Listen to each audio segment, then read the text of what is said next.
Now, in this segment, um, Raymond Price is going to go into the debate analysis of things.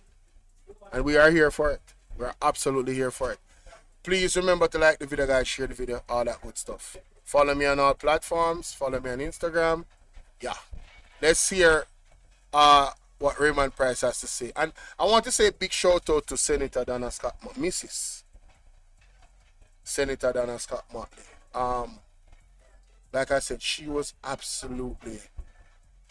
a maestro in this press conference, directing the traffic, passing the baton to Julian Robinson, Raymond Price, Cleveland Tomlinson. She was instrumental, right? He said, before you move on, is GCT going to increase? There's no indication of GCT increasing, no. They have not mentioned any increase in any taxes. I'm just going off directly what the People's National Party said they're going to do. All right, let's go. To win the debates. And congratulations on your performance. You all did so amazingly well. I don't think that any fair person would not agree with me when I say that the People's National Party won all three debates in a resounding way. But I want you now to share your takeaway. What were the things that struck you about these series of debates? Of course, I would like you to focus on last night's debate, yes, because that was the highlight. 3 out of 3. When you come to the third, it's a crowning achievement. So share with us your takeaways. The performance of yesterday's debate has created a new language in Jamaica, a motto, if you will, new PM by 1 p.m. on election day. Mr. Holness's performance was underwhelming in no uncertainty.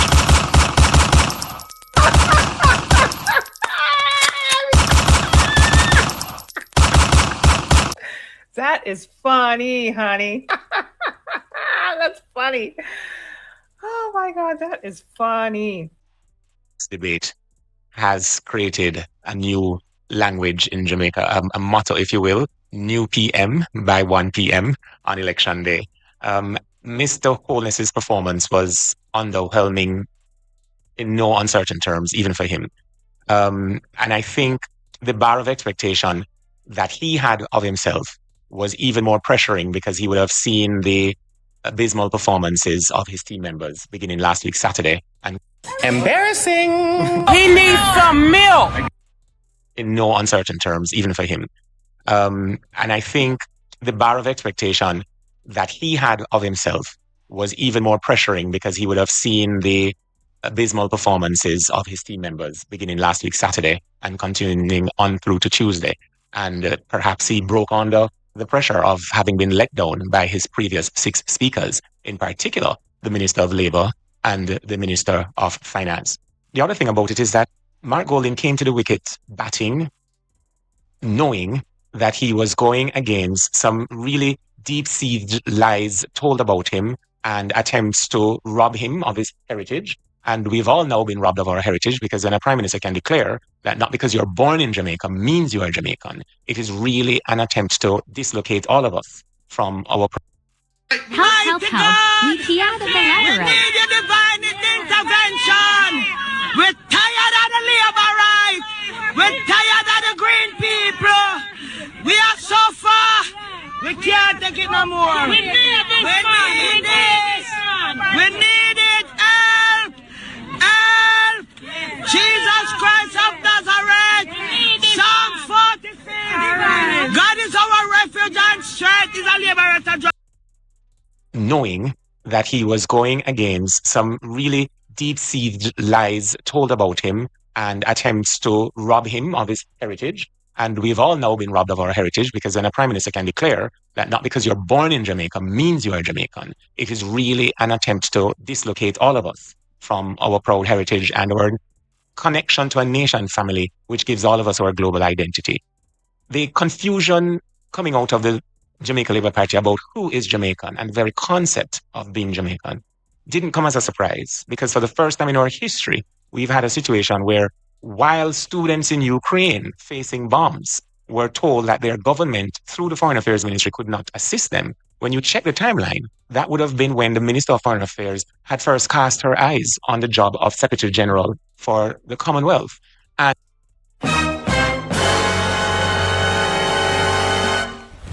emotional damage. Embarrassing. He needs some milk. I would not want to be in a debate with Raymond PRYCE. The man is surgical. I don't know where that came from, the situation that happened in Ukraine, but he just fitted it in effortlessly in this whole thing. Brightness Jones says, so I born in Jamaica and I'm not Jamaican. Listen, the amount of people that have been messaging me about that. It is the talk of the town everywhere. I first think this a man said to me when he come see me a while ago. It is the talk of the town everywhere. Not because you're born a Jamaican and you have a birth certificate, that don't mean you're a Jamaican. What kind of message that the Prime Minister tell the people? You know, I've said this before now. Pastor Peter Chambers declared last year, December 29, 2024. He declared that thus saith the Lord, that Andrew Ones, there's a sickness in his body. And I am diagnosing potentially it's dementia. Because if he lose his mind, he has to be losing his mind. How in the world the man for say, you're not Jamaican if you have a birth certificate and you're born here? What kind of foolishness is that? But I digress, let's move on. Check the timeline. The confusion coming out of the Jamaica Labour Party about who is Jamaican and the very concept of being Jamaican didn't come as a surprise, because for the first time in our history, we've had a situation where while students in Ukraine facing bombs were told that their government, through the Foreign Affairs Ministry, could not assist them. When you check the timeline, that would have been when the Minister of Foreign Affairs had first cast her eyes on the job of Secretary General for the Commonwealth, and to have been practicing a campaign to become the Secretary General of the Commonwealth, while Jamaica faced all of these missed opportunities to properly negotiate for carbon credit arrangements, to deal with climate change mitigation and response. When you look at all of what else was happening, one wonders, how could someone born in Jamaica, committed to Jamaica as sworn in her oath of office, have been looking to fly and exit Jamaica, fly from Jamaica and exit Jamaica, while on the job being paid by the taxpayer? Nigel Clark also caught a flight and flew out. So the concept of Jamaicanness being a sufficient reason to be inspired and to be enthusiastic about our future.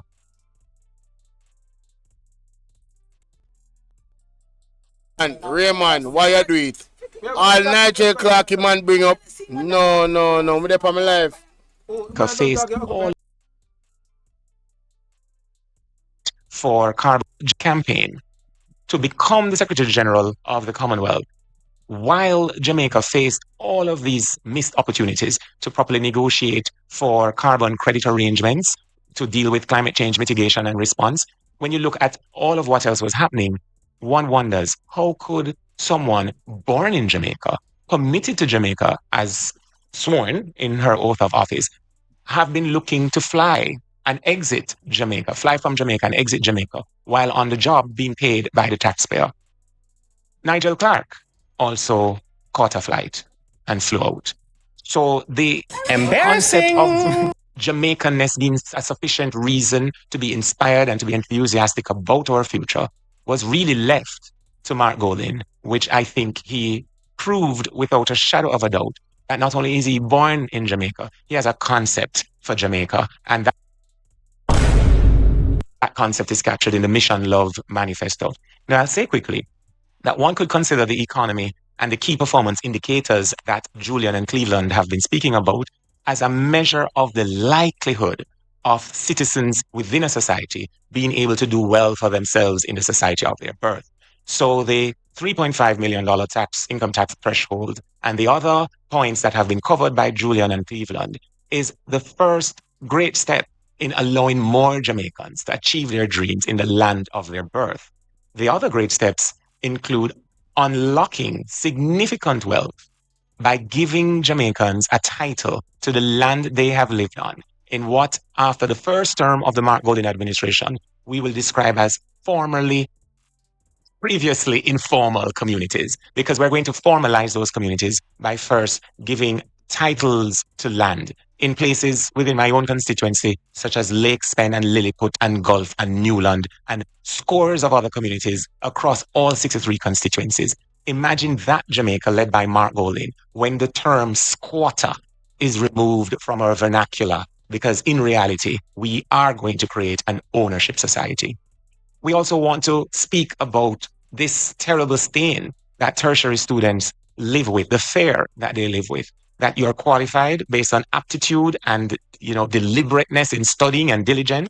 You matriculate to the university, and just prior to an exam period, you are deregistered. So you have people who are almost a doctor, people who are almost an architect, or almost an environmental scientist, or almost an engineer. Now, with the first in family full scholarship when Mark Golding becomes Prime Minister, these tertiary students can complete in comfort and freedom of mind their studies and be able, with better salaries, with special opportunities for selected professions, such as those teaching math, they are better able upon graduation to comfortably reinvest in the land of their birth. So there again, the concept of being a Jamaican, living in Jamaica, and be able to do well for yourselves and your family in Jamaica is being achieved. And I'll touch on one other just quickly. I'm from rural Jamaica. I come from Craighead in Manchester, right? If you know Christiana, you figure out where Coleyville there, you follow Coleyville to Pike, and you go down the hill from Pike, you land at Craighead. These buses that have been procured through unexplained mechanisms could not assist rural students from Pike, Ulster Spring, Low River, or Craighead to get to Christiana and on through to their schools. And why do I say procured in unexplained mechanisms? The way the Parliament works, at the start of each financial year, you have something called a throne speech, which is given by the Governor General that sets out the broad initiatives that government will pursue. Nowhere in the throne speech is a mention of a rural bus system. Nowhere in the estimates of expenditure that were passed into law in Parliament at the start of the current financial year were there any estimates or recommendations for the purchase of buses for a rural bus system. Contrast that with when Prime Minister P.J. Patterson determined to reinstitute a public transport system in Jamaica and reserved several of those units for carrying school children. Not only was it expressed in law by way of the estimates of expenditure, these buses were purchased brand new. They were designed with the realities of our road network in mind. And all of us, I was one of the first generation of students to benefit from that. So I appreciate the need to widen the public transport system across Jamaica, including in the hinterlands, such as, I go back to Craighead, I could mention Roses Valley or Gimme Me Bit or Moko in Clarendon, for example. And that is desirable. And the PNP's RIDE program is a better offer to those Jamaicans in rural parts of the island to be able to sit comfortably as their students, their children, are being taken to the nearest point where a bigger unit can pick them up and bring them to school. The Mission Love Manifesto is not just neat because of what the acronym expresses. It reflects the thought that has gone through, led by Mark Golding and his team and the Manifesto Committee, in partnership with and dialogue with the people of Jamaica. And we look forward to your votes, your X beside the head on September 3, so that this social transformation can commence. Well,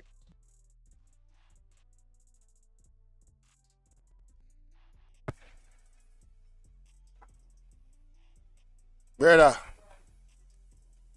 the man is so clear in explaining things, so I don't have to utter another word in English.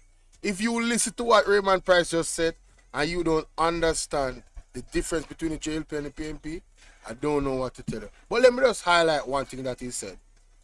With the buses, you notice he said that there's a throne speech on the budget by the Governor General. Nothing was mentioned about these buses that they bought. So the procurement process, this was not from the cabinet. When investigations are done around these buses, and how much money that was spent versus how much they actually value, one by one them go into jail. One by one them go into jail. When you notice say Daryl Vaz is now saying, that, you know, we have realized that the buses are not fit for some of these areas. And he mentioned it, you know, about where he came from. Those buses is just not going to fit it. Because the hilly interior, it's just not going to work. That is why the PMP said, listen, what we're going to do is we're going to use some private taxi that is vetted, right, to make sure that the children are safe. They'll be contracted to carry the kids to a point. Cause me hear Damian Crawford talk about it, and I feel responsibility along with the transport minister. Cause you know say I'm responsible for the pit of them.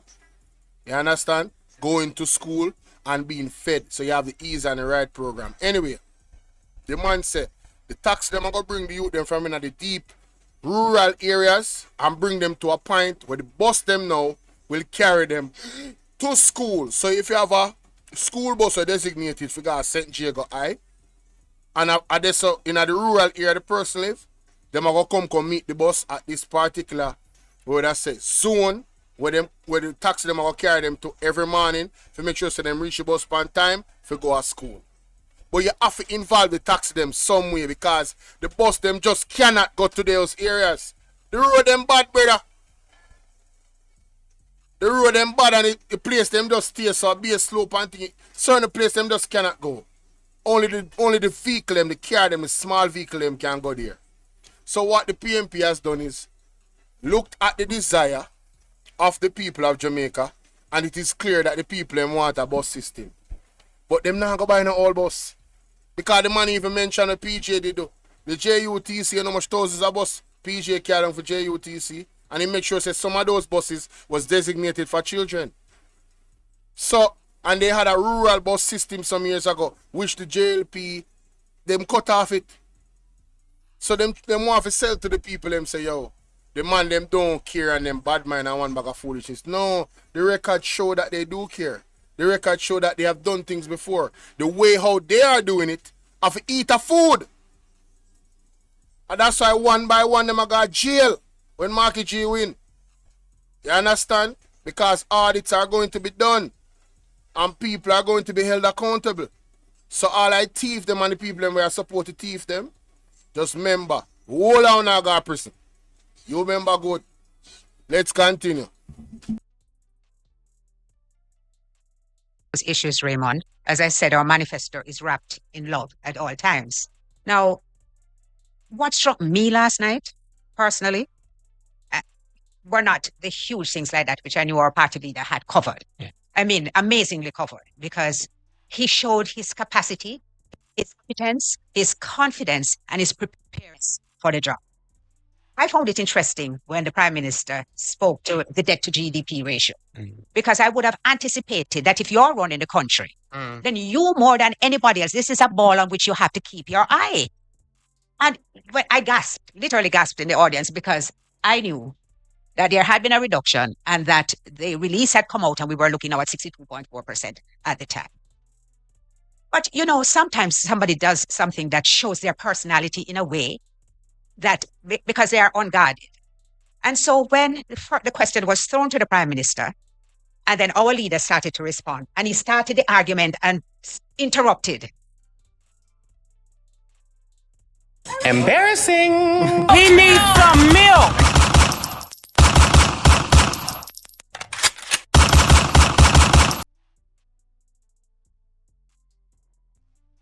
I've said this before, but it should be repeated and echoed. That was a point of the debate where any fair person that is watching a debate realized that Mark Golding won the debate. Andrew Honest literally interrupted Mark Golding 3 times.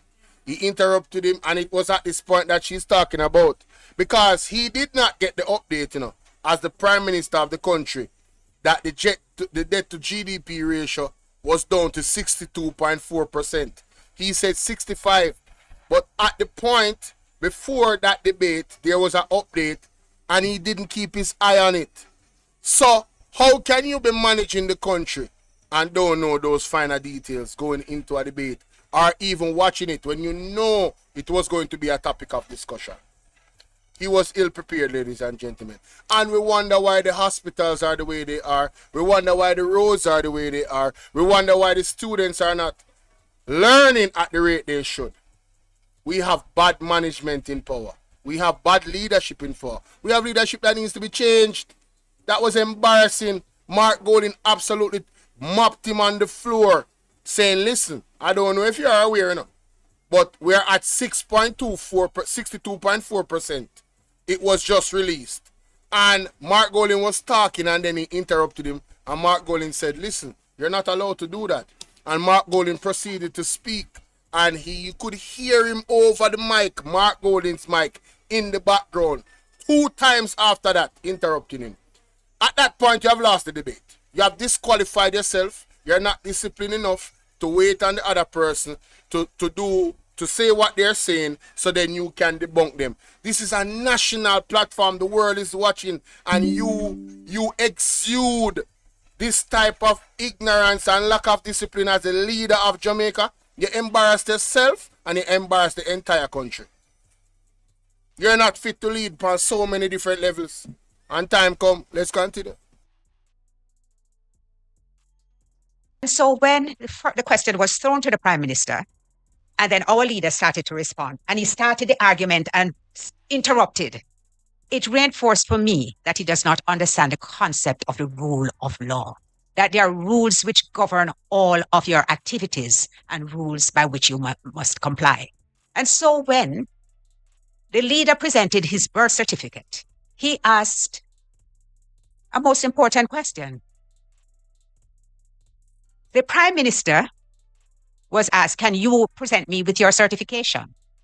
It is an important matter. Yes. The Prime Minister says that his investigation has been closed by the Integrity Commission. And I suppose if you were somebody who believed in white lies, you could say, well, I'm not really too wrong, What he did not tell you was that it has been passed on to the Financial Investigation Division and also to the Tax Administration Department. That is to say that there are matters which the Integrity Commission formed the view will be best dealt with by a body which has expertise in investigating fraud.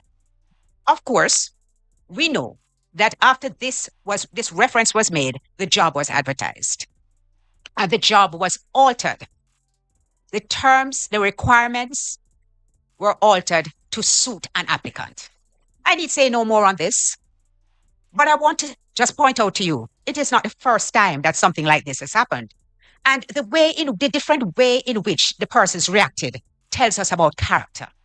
Because when the former, I don't want to be too familiar as a Rocky Mead because he has his title, although we all call him Rocky Mead. When the former Chief of Defense was selected for the post of Cabinet Secretary, and I pointed out that it could not be considered because the Constitution required that that position be given to a public servant.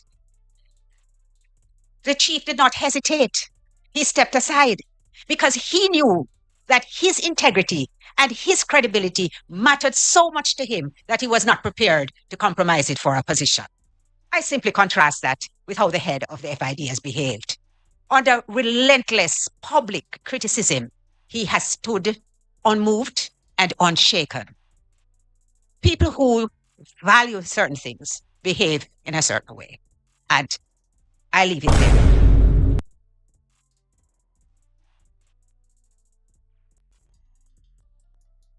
And I tell you, Mrs. Senator or Mrs. Donna Scott Motley was hitting on us. No wonder she's the spokesperson, the head spokesperson for the People's National Party.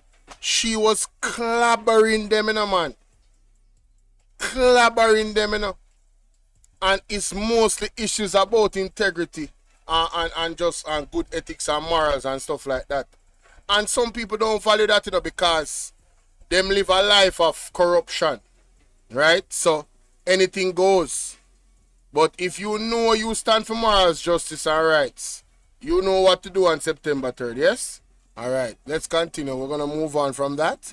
Yeah, man, you have to love this lady, man. She's amazing.